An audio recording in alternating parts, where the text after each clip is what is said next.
Well, let's just start this thing by introducing Kyle and Chantel Bromelia, am I the second Australian you've spoken to in Japan? Yeah. Only one I know in Japan. Damn, I can't believe I'm here. Probably the second one. I knew one or met one in San Diego. But Really? briefly. Are you surprised by my accent? Is it a bit strange for you? No, probably the first time I met you, yeah. Right. Last year at the festival. Last but, year. When I had definitely 3 knew he was beers. an American, Yeah. but yeah. Okay, well, it's off to a strange start. Here I am in Iwato, Yokosuka, Kanagawa, Japan. I'm on another little sort of long-term holiday, and I met you guys last year in a park for Bonodori. Yes, that's Yeah. what it was. And I found you guys. I just saw you at the park as the only other. There are Americans in this town. I went, yes, you speak my language. So I grabbed you guys. I'd had 3 beers because the beers here are only like $4. In Australia, that's the same thing. That'd be $8. So Nice. So I grabbed you and went, guys, let's be friends. I'm here for 8 weeks. And So actually this year when we went, we were the only gaijins there. Nobody was there. yeah, gaijin, We what didn't they even call say white that. people here, Yeah. or foreigners full stop. Hakujin. Yeah. Yeah. So, you know what happened today? 2 days ago we went camping at a place called the Paddington Bear camping ground. Paddington Bear, like... Yeah, the Paddington Bear, yeah. Oh, how cute. And it's a real kids designed... hang on, first of all, I haven't even said hello. Kyle. Come on, talk to me, man. How are you? Oh, I'm great. Yeah? Listen to me already. I've got a habit of talking too much on my own podcast when we're it's interviewing all right. people, so, What's going on, man? No, not much. I just want to hear this rich American accent. You're from Las Vegas. I am. Yeah, my mother-in-law was walking around today in a Las Vegas T-shirt. Oh, was she? Yeah, I was talking about you because I went, I'm pretty sure Kyle's from Las Vegas. And Chantel, Yes. do you say Chantel or Chantel? If you ask me, it's Chantel. Chantel, Chantel. right? Mm-hmm. And you're from California.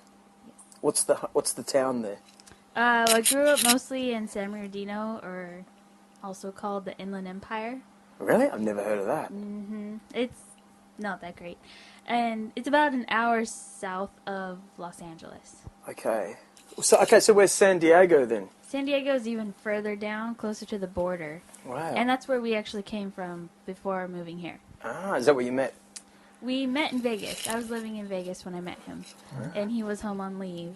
And that's how we met, through a mutual friend. And Yeah. it was love at first sight. Oh, this is a horrible podcast Not already. to get into it, but that's what it was. You asked. You asked. Yeah, good. What about you, Kyle? How long have you been trapped? No, I'm kidding. Oh, look, you guys don't. I'm your third Australian. Yeah. So we this is our first. I'm in your lounge room right now, just down the road from where I come every year. It's about my 11th time in Japan, but in Iwato here, you're my first English-speaking people I've been in the same lounge room with for a long time. So I'm having a bit of a blast just speaking English. We are tonight. too. Yeah. So yeah, and come on, man, open up to me. I don't know how to talk either, but I've got one friend from Pennsylvania who lives in Brisbane, where I'm from. Uh-huh. And I know him really well. He was when I raced sprint cars, he was my tyre guy for a little while, and we know him really well. Nice. So I met a lot of Americans in my time. Yeah, I have one friend from Pennsylvania. He is absolutely obsessed with fishing. It's crazy how obsessed with fishing Greg? this guy is. Yeah, Greg. Yeah? He is. When he was in the military, we'd get like 1 hour lunch breaks, Yeah. and he would be like, or we'd ask him like, "Hey man, you want to go get some food with us?" And he'd be like, "No man, I'm gonna go fishing." Really? Every single day. And now his Facebook feed is just covered in these random fish every day. A new fish that he decides he wants to get. And his nickname is Lucy. Lucy. Lucy, why? Just a spin-off of his last name. True. What do you think about fishing? I have only gone fishing like once or twice in my life, so I'm not really the most qualified person to talk about it. One of those times with my dad, who is like a pro fisherman. Oh, that sucks. Yeah, I've yet to That catch sucks when you. Yeah, I grew up fishing, but I sort of didn't like it. My old man was too aggressive about it. It's like, fishing It's like sucks. the least aggressive sport out there. Yeah, but it's like, did you feel like you were fumbling with everything and There's Yeah. pressure. you're doing yeah. everything wrong, and he's like a big man, you know, who knows everything about hunting, and you know. Sitting there fumbling, trying to just tie the line together and afraid I'm going to hook myself trying to throw it in the water. Oh, I Yeah. still feel that way, and I grew up fishing with my dad. Yeah. Well, you know, I've got a 4-year-old son, and I don't know whether it's the time we're living in. For all of a sudden, I'm thinking, yeah, the first thing I'm going to do is teach him how to fish and all these sort of cool things. So we have these things called mud crabs in America, you know, in Australia. They're really great. They're big, aggressive crabs. You don't love them at all. You want to eat them, you know, like, Yeah. and so we got into that, and I went, yeah, okay. The next thing to do when he turned about 4, we'll go fishing, and instantly he was like, I don't kill that, you know. His first thought was that's a cute thing. Why are you killing that? He feels sorry for it, Yeah. and so do I now. So it's completely killed my fishing buzz. Oh, no. Yeah, so I can't do it myself. We I always want do catch to. and release. There's fun in catching, too. Yeah, but you know, I think there's a lot of fun. Listen to me talking too much, but there's something cool in catching and keeping what you can eat. You know, Right. like hunting. It's Yeah. a skill. Yeah. And it comes from our survival mode of human nature, I Yeah, think. exactly. Yeah. So you're in the military, so you'd be surrounded by those sort of people. I'll bet. Oh, yeah, all the time. Yeah, like hunting and wanting to. Survivalists. Exactly. I'm Their right bug into out it. bags. I'm not. I don't do it at all, but I'm definitely interested in it. Yeah, it's something I've always wanted to do, but it's one of those things where the opportunity's never really presented itself. Yeah. Hey, You man. just gotta make the opportunity. Well, that's the thing is, growing up in Las Vegas, what am I going to go hunt? Yeah, right. Sagebrush and maybe scorpions. That's about it. Well, that's a good question. I'm going to plug this in a bit. That's a good question. If the power went off today in Iwato, what would we eat? Well, the first thing we'd probably have to do is raid that Lawson's, stock up on all the beer before it went bad. That's true. Think of that. Think of that really seriously. The reason I say that is because about 2 years ago, I've said this before on this podcast show, I realised, wow, hang on a minute, because at our own work back where I'm from, everything now is, we've stopped, we were like the last company to get a website in the world, like, you know, so we still use paper forever, but now it's 100% power. And one day the power went off for an entire day. We couldn't do anything. And I realised, well, that would be the same for the supermarket. Yeah. The truck driver can't deliver the food because he hasn't got the order. Mm-hmm. So if the power went down for 3 months, what would we do? It would be game over. I'd be going to your mates at the Yokosuka base who would actually know. You know what I mean? You know The what? survivalists. And knowing them, they probably are still doing everything by paper. Yeah. Yeah. It's a bit tough here because actually, I'd eat a squirrel. I saw 2 squirrels up the park today. You saw Yeah. squirrels? I have yet to see squirrels here. Really? Yeah, the top, right up here at the Cohen up the top of the street, the park there. There's 2 or 3 every day. They Nice. call them lisu here. Lisu. Lisu. We don't have squirrels in Australia. Oh, really? Yeah, they're... I've yet to see a squirrel here. I've seen Wow. Tanuki. Have you seen Tanuki in the neighborhood? No? Those are those, like, raccoon dogs. They're No. unique to Japan. But they are weird looking. You'll look at them and be like, oh, that's a cat. No, that's a raccoon. It might be a dog. I've never seen that. I haven't even heard of that. Yeah, Yeah. I've seen 1 or 2 in the neighborhood. There's Wonder what a they few taste on like. base.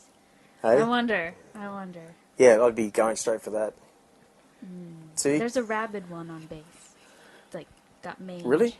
Looks Yeah, scary. half its fur is falling off. I would not want to eat that one. But, Tanuki are interesting. They're the, have you ever seen outside some restaurants or businesses? They're the little creature statues The big old belly, big old nutsack. Yeah, I thought it was a and bear. The little hat, and he's got like a bottle of whiskey. It's usually, I think it's whiskey. Yeah, right. That's I thought it was Tanuki. a bear. No, yeah, that's. But it's quite big, like the size of a bear. That's the. No, they're like this big, like a cat, like a fat cat. Yeah. Or a small dog. Why am I learning this off someone from California in Japan?